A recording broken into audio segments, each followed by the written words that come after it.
Hello, good day. Welcome back again to my channel mga people. Mga baguhan dyan, subscribe at click the bell para updated po kayo lagi sa mga channel o video na ipopost ko people. At yung mga video na kababalaghan at kakaiba sa inyong paningin. Para naman mayroon kayong kaalaman tungkol dyan. Kasi para pag nakita niyo isang bagay na nakita nyo ngayon, malalaman nyo na ito pala ay kakaiba. No people. So, ito people, mapapansin ninyo ay mayroong parang shell sa loob. Diba? Yan po ay tamilok na mga maliliit. Tamilok ng dagat mga people. Yan. Mapapansin ninyo, isi-zoom natin para mas makita ninyo ang kagandahan yan at yung kung ano sila. No, ang tamilok ng dagat people ay mainam sa pampaswerte. So, pampaswerte. Bago ang lahat, people, huwag nyo po skip ang ads na lumalabas dyan sa inyong screen. Continue lang po tayo sa panood mula umpisa hanggang matapos ang aking video, mga kaibigan, mga kapatid, mga anakis ko dito sa ating channel. At ako'y nagpapasalamat muli sa inyo sa pagtangkilik at pag-subscribe sa aking channel. Maraming salamat sa inyo. Sobra-sobra. Pagka kayo naman gusto nyo akong kausapin at gusto nyo akong i-PM nyo po ako sa Facebook account. Ang aking Facebook account ay Merly Gonza Pontejos. Ang aking profile picture ay isang garapa. So, ngayon people, ulitin ko ang aking Facebook account, Merly Gonza Pontejos. Yan.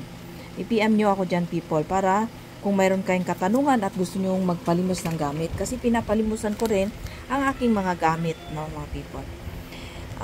Ipaalam ko sa inyo kung para saan ang bahay ng tamilok. Para rin po itong bahay ng alitaptap.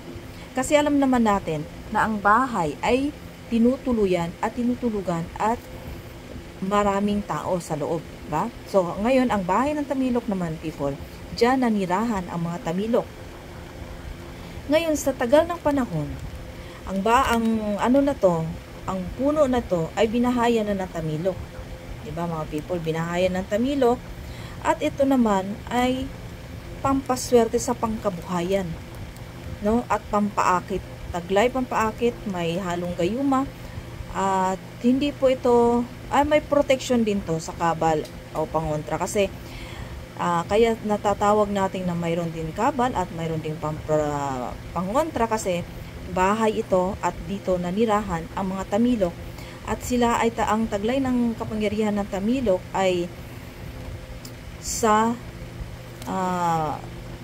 kabal, poder, no? Pagka ikaw ay nasugatan, maaring mas dudugo man ito pero babalik lang sa normal at parang wala lang. Mabilis maghilom. Pwede rin itong ihalo sa garapa. Maraming dala ang bahay ng tamilok at mayroon pa rin po ako nito. So ito lang muna ang pinapakita ko sa inyo. Mayroon pa rin po tayong iilan doon ng bahay ng tamilok. Pinatuyo po na lang to. No, yan. Makikita nyo pa rin na may mga buhangin at yan ganyan mga people.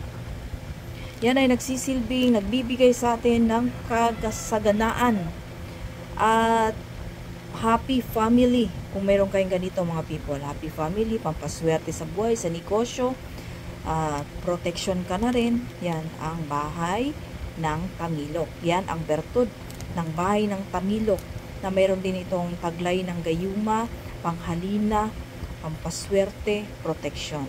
Yan po. Yan po ay aking kaalaman at hindi po ako nanggagaya ng kaalaman ng may kaalaman. Iba-iba po ang ating taglay na kapangyarihan, iba-iba rin po ang ating mga alam sa spiritual. Okay people, maraming salamat sa inyong pag-respect sa aking channel. God bless po sa ating lahat.